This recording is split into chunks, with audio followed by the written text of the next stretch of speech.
अस्सलाम वालेकुम, मेरा नाम हम्माद अली है। आज 16 मार्च है और हफ़्ते का दिन है।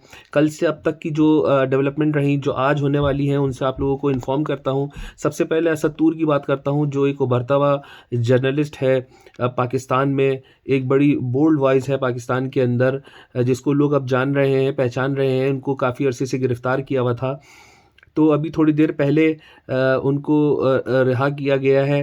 5,000 रुपये मचल के जमा कराने का हुक्म हुआ है और उनकी रिहाई अब पक्की है और आने वाले वक्त के अंदर, आज या कल के अंदर या लेट आज दिन के टाइम वो रिहा हो जाएंगे। तो ये तो एक अच्छी ख़बर है सहाफ़ी बरादरी के लिए कि उनके ऊपर कोई इल्ज़ाम साबित नहीं हुआ।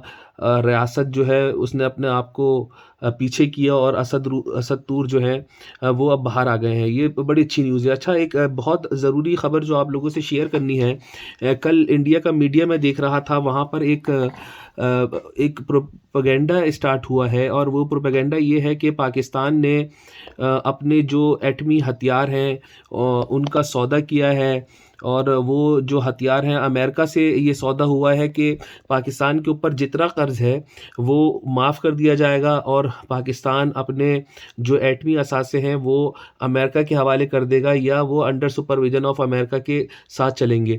जब मैंने इस ख़बर की तस्दीक करना चाही, मालूमात करी, तो टोटल फ़ेक न्यूज़ है। टोटल एक प्रोपेगेंडा है फ़िफ्थ वॉर को लेकर। जिस तरह पाकिस्तानी आर्मी को डिफ़ेम किया जाता है, पाकिस्तान की एजेंसियों को डिफ़ेम किया जाता है, ये उसका एक हिस्सा है। और हुआ ये है कि ये सोशल मीडिया पे चली है, फिर व्हाट्सएप के ज़रिए ये ग्रुपों में फैली है। तो मैं आप लोगों से रिक्वेस्ट करता हूँ, जिसके पास ये क्लिप आए तो इसको प्लीज़ इसको फॉरवर्ड करने की, किसी से शेयर करने की ज़रूरत नहीं है, क्योंकि ये एक भरपूर साज़िश है। देखें, चाहे पीटीआई हो, चाहे नवाज़ शरीफ हो, चाहे पीपल्स पार्टी हो, अ, हमारा अगर आपस की लड़ाई है, अगर हम अपनी फ़ौज पे तनकीद करते हैं, ख़ास तौर पे हम जो बोलने वाले जो तनकीद करते हैं, जो जर्नलिस्ट हैं, तो वो तनकीद इसलिए नहीं होती कि हम उनसे नफ़रत कर रहे हैं या हमें उनसे कोई शदीद नफ़रत है या हम चाहते हैं कि वो ख़त्म हो जाए, ऐसा नहीं है। मैं बार-बार एक बात कर रहा होता हूँ कि पाकिस्तानी फ़ौज पाकिस्तान की ज़मानत है। पाकिस्तान के 3 तरफ पाकिस्तान से नफ़रत करने वाली लोग रहते हैं, मुल्क हैं, और वो उनका अगर ये फ़ौज ना हो तो उनका बस ना चले कि ये हमारे घरों में घुस के हमें मारें। ये इस वजह से मैं कह रहा हूँ कि मैं पाकिस्तान से बाहर रहता हूँ और ये नेशनलिटी वाले, चाहे इंडियन हो, चाहे ईरानी हो, चाहे अफ़गानी हो, ये हमें मिलते हैं और इनकी नफ़रत का इज़हार हम लोगों को दिखता है, इनसे बात करते हुए दिखता है कि as a being a Pakistani, अगर आप इनसे उर्दू में बात करना शुरू करें तो ये आप लोगों से बात नहीं करते हैं। ये 110% मैं आपको बात कर रहा हूँ। ये मेरा अपना मुशाहिदा है, ये इन लोगों से बात करके ये मैं बात कर रहा हूँ कि ऐसा होता है। तो पाकिस्तान की जो फ़ौज है, वो पाकिस्तान की ज़मानत है। अगर हमारे घर के अंदर लड़ाई है, तो हम ये इजाज़त किसी बाहर वाले को नहीं देंगे कि वो हमारे घर के अंदर घुसे और हमारी फ़ौज के ऊपर हमले करे या ऐसी कोई बातें करे। तो मेरी आप लोगों से गुज़ारिश है कि आप जिस पार्टी से भी हों, तो माफ़ कीजिएगा, आप जिस पार्टी से भी हों, आप पाकिस्तान की आर्मी के अगेंस्ट किसी दुश्मन को सपोर्ट नहीं कर सकते हैं। अच्छा जी, उसके बाद जो मख़सूस नशिस्तें हैं उसके बारे में बात करता हूँ। देखें, अब ये फड्डा शुरू हो रहा है पीटीआई के अंदर, इल्ज़ाम तराशियाँ हो रही हैं। कोई कह रहा है कि ये मिशआल यूसुफ़ज़ई की साज़िश थी। कोई किसी और का नाम ले रहा है, कोई शेर अफ़ज़ल मुरव्वत का नाम ले रहा है। मतलब अब आपस में फड्डे शुरू हो गए कि ये हमने नहीं कहा था, हमने ऐसा कहा था, हमने वैसा कहा था। देखें, जिस हाल में पार्टी थी, ये सब होना था।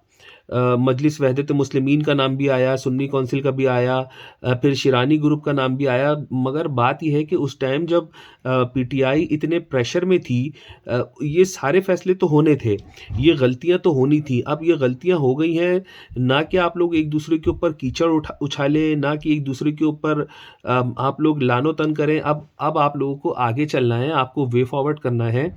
आपको अ, अगर गलतियाँ हो गई हैं, तो अब आपको समझदारी का मुज़ाहरा करके अपनी जो क़यादत बहार है, जो आपके कायद ने, जो आपके इमरान ख़ान साहब हैं, उन्होंने किसी को चूज़ किया है, तो आप लोगों को उनके ऊपर अपना मुकम्मल अपनी सपोर्ट शो करनी है कि हम इनके साथ हैं। फिर उसके बाद देखिए, पार्टी के अंदर गलत फ़ैसले भी होते हैं और सही फ़ैसले भी होते हैं। और अभी जो पीटीआई के ऊपर टाइम है, वो थोड़ा मुश्किल टाइम है कि कि आपकी फ़ौज से बन नहीं रही है, अदलिया आपके साथ नहीं है, हुकूमत आपकी अगेंस्ट आ गई है, तो आपको चाहिए कि थोड़ा-सा रिलैक्स करें, थोड़ा-सा पीछे हो जाएँ ताकि आपको वे फॉरवर्ड मिल सके। तो मेरा तो यही मानना है कि अगर ये गलती हुई भी है तो आगे देखें, कोई ना कोई इसका हल ज़रूर निकल आएगा। अच्छा जी, शहबाज़ शरीफ ने कल जीएचक्यू का दौरा किया है और उनको वहाँ पर जनरल आसिफ मुनीर साहब ने वेलकम किया है, उसके बाद उनको गार्ड ऑफ ऑनर पेश किया गया है। वहाँ पर शहबाज़ शरीफ साहब ने अपनी काबीना के साथ दौरा किया है और फिर शहबाज़ शरीफ ने जो पाक आर्मी की शहादत हैं उनको एप्रिशिएट किया। फिर उनके जो अखराजात हैं उन्होंने कहा कि हमारी जो भी दिफ़ाई ज़रूरियात होंगी हम उनको सबसे पहले सामने रखेंगे और अपनी दिफ़ाई ज़रूरियात पूरी करेंगे। तो ये एक ख़बर रही। अच्छा, कल एक और ख़ास बात ये हुई है कि सनम जावेद जो हैं उनको भी सेनेट के लिए कवरिंग कैंडिडेट के तौर पर उनका नाम लिया गया है और यास्मीन राशिद जो हैं वो एज़ अ टेक्नोक्रेट आ रही हैं, उमर चीमा को लाया जा रहा है, तो ये बड़े अच्छे फ़ैसले हैं। ख़ास तौर पे वो लोग जो जेलों के अंदर हैं, हमारी ख़वातीन ख़ास तौर पर जो जेलों के अंदर हैं, तो उनका नाम आ जाना एक एक बहुत अच्छा साइन है। ये तो अब तक की देखें, आज तक की न्यूज़ रही। अब जो न्यूज़ मैं रोज़ाना बात करता हूँ और मैं इस पे बात करता रहूँगा कि फ़लस्तीन के जो मुसलमान हैं बेयारो मददगार हैं। कल भी उनके ऊपर बम मारे गए हैं, हवाई हमले हुए हैं, हेलीकॉप्टरों से फायरिंग हुई है और कोई 80 के करीब मुसलमान शहीद हुए हैं। ये गज़ा के अंदर हो रहा है, जहाँ पर अगर आप देखें इसका मैप, चारों तरफ अरब ममालिक हैं और बीच के अंदर गज़ा है। 20 लाख से 22 लाख के करीब आवाम है उस गज़ा के अंदर और ये 57 कंट्रीज़ हैं, मुसलमान कंट्रीज़, और ये खाली बैठ के तमाशा देख रही हैं। कोई 2 अरब मुसलमान 22 लाख लोगों को लुटता मरता हुआ देख रहे हैं। कल जब मेरी इस जगह फ़लस्तीन के इधर एक ख़ातून से जो बात हुई है, वो ये बता रही थी कि एड आई है कल और इतनी आई है कि हम खाली या तो सहरी कर सकते हैं या तो इफ्तारी कर सकते हैं। और जो ये भी बताया कि बाज़ आटों के जो थैले आए हैं, जब वो लूट-मार मची है, जब लोग आटे के थैले वहाँ पर छीनना शुरू हुए एक-दूसरे से, और जब इज़राइल ने फायरिंग की है, तो बहुत सारे आटों के ऊपर तो, थैलों के ऊपर तो खून ही खून हुआ है, मगर फिर भी वो लोग लेके जा रहे हैं। तो ये हालात है। तो मेरी काइंडली आप लोगों से रिक्वेस्ट है कि आप जब दुआ करें तो पाकिस्तान के लिए दुआ करें, तो इस मुसलमानों के लिए, फ़लस्तीन के मुसलमानों के लिए दुआ कीजिएगा।